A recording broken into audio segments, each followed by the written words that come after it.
दोस्तों, आज की कहानी है समधन जी। आप अपनी बहू के साथ नौकरों जैसा व्यवहार क्यों करती हो? दोस्तों, कहानी शुरू करने से पहले अगर आपने चैनल को सब्सक्राइब नहीं किया हो तो कर लीजिए ताकि आपके पास पहुंच सके हर नया वीडियो। कमला जी उन औरतों में से थी जो हर समय अपनी बेटी व उसके ससुराल वालों का गुणगान किया करती थी। उन्हें इस बात का अच्छा खासा घमंड था कि उनकी बेटी रिंकी की शादी एक अच्छे परिवार में हुई है। रिंकी के पति सरकारी विभाग में उच्च अधिकारी थे और ससुर जी का भी अपना बिजनेस था। घर में हर काम के लिए नौकर चाकर थे। रिंकी पूरा दिन फ्री ही रहती थी। जब उसने अपने पति और सास ससुर से आगे की पढ़ाई के लिए अच्छा जाहिर की तो वह लोग खुशी खुशी मान गए और रिंकी ने पीएचडी में एडमिशन भी ले लिया। रिंकी को अपनी पसंद के कपड़े पहनने की भी इजाजत थी, इसलिए वह कॉलेज जाते समय अक्सर जीन्स और टॉप ही पहनती थी। परिवार की तरफ से कोई रोक टोक नहीं थी। वो लोग रिंकी को बहू कम बेटी ज्यादा मानते थे। रिंकी भी उन्हें पूरा मान सम्मान देती थी। रिंकी अक्सर अपनी माँ को अपनी फोटो भेजती रहती थी और वही फोटो कमला जी पूरे गर्व के साथ सभी को दिखाती। कमला जी के बेटे सुमित के कुछ ही समय पहले शादी हुई थी।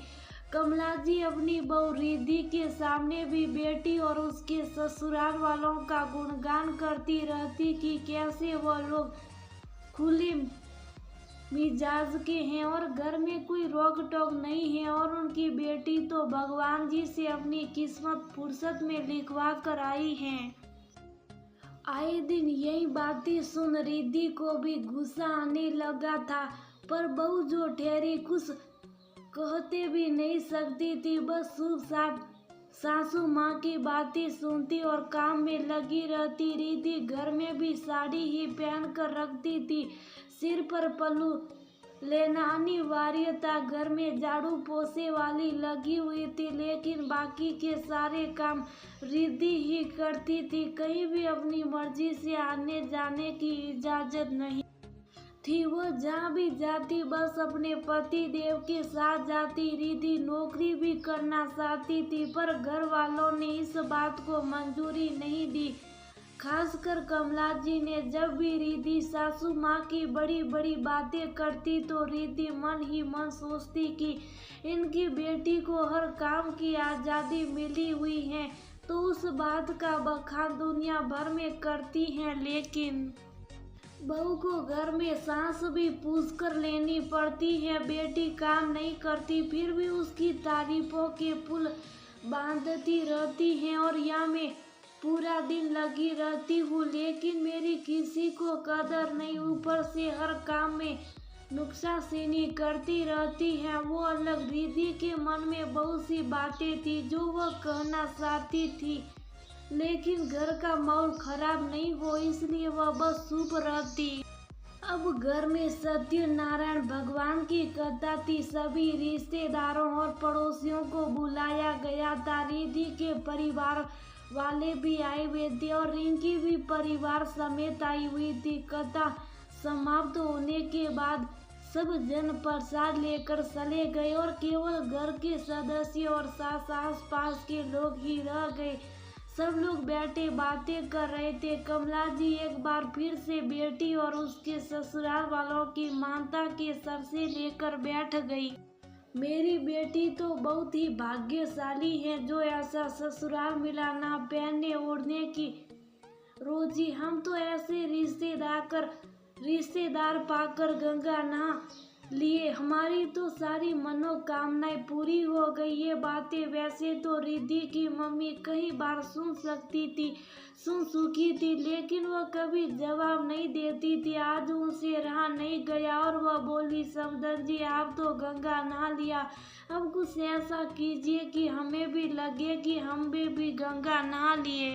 इतना सुनते ही कमला जी समझ गई कि रिद्धि की मम्मी का क्या तात्पर्य है और उनके चेहरे का रंग फीका पड़ गया। रिद्धि की मम्मी के दोबारा कहे गए शब्द ऐसे थे जैसे सुनार की तो एक लुहार की।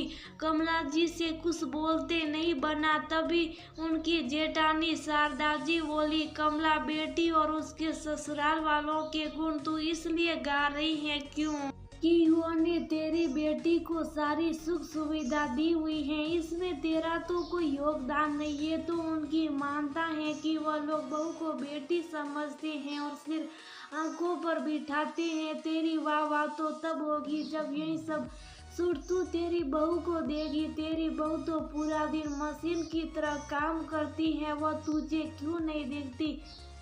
और याद है कुछ समय पहले तेरी बहू ने सूट पहनने की इजाजत मांग ली थी तो तूने उसके मायके वालों तक को शर्मसार किया था। बेटी जींस पहने तुझे बहुत अच्छी लगती है और बहू को सूट भी नहीं पहनने देती।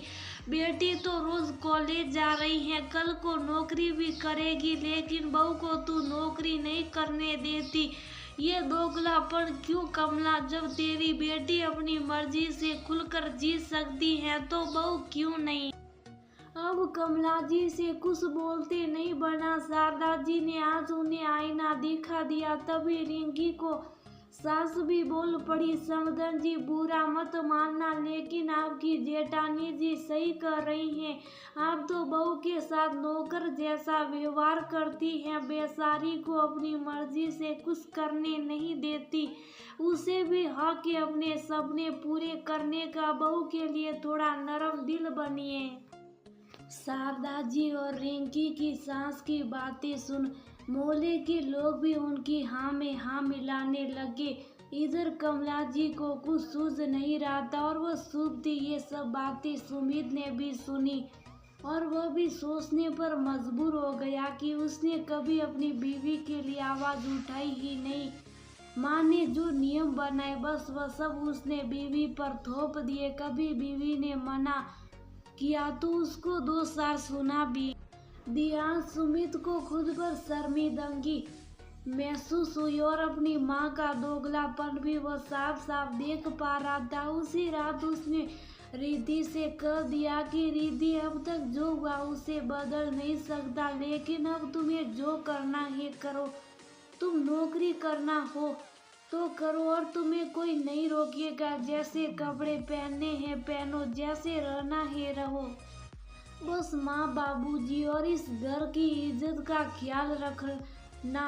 ये सुनकर रिद्धि की आंखों में खुशी के आंसू आ गए और वह सुमित के गले लग गई। अगले दिन ही रिद्धि ने कुछ कंपनियों में ऑनलाइन आवेदन भी दे दिया और उसे इंटरव्यू के लिए बुलावा भी आ गया। रिद्धि को इंटरव्यू के लिए जाना था, इसलिए सुमित उसे कुछ मॉडर्न कपड़े भी दिलवा लाया।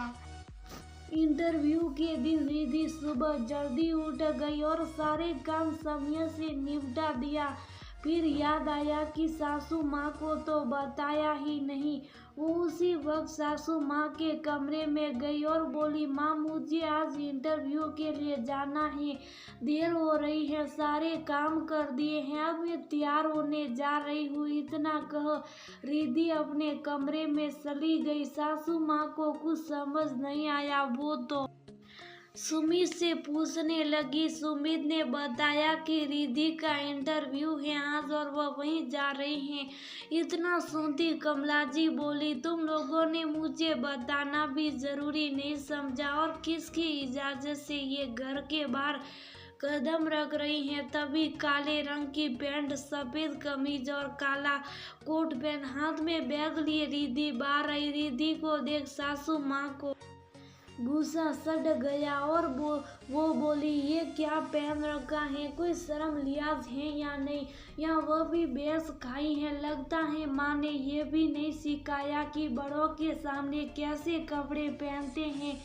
इससे पहले कि रिद्धि कुछ बोलती सुमित बोल पड़ा, माँ दीदी तो आपको ऐसे कपड़ों में बहुत अच्छी है और वह घर में सास ससुर के सामने भी ऐसे ही कपड़े गुस्सा सट गया। उनके ससुराल वाले तो आपको ताना नहीं देते कि अपने दीदी को अच्छे संस्कार नहीं दिए। आज से रिद्धि को भी वह सारे काम करने की इजाजत है जो दीदी करती हैं। इतना कर सुमित रिद्धि का हाथ पकड़ उसे वहां से ले गया। इधर कमला जी को कुछ सूझ ही नहीं रहा था, पर जो फैसला बेटे ने लिया उसके खिलाफ जाने की हिम्मत उनमें नहीं थी।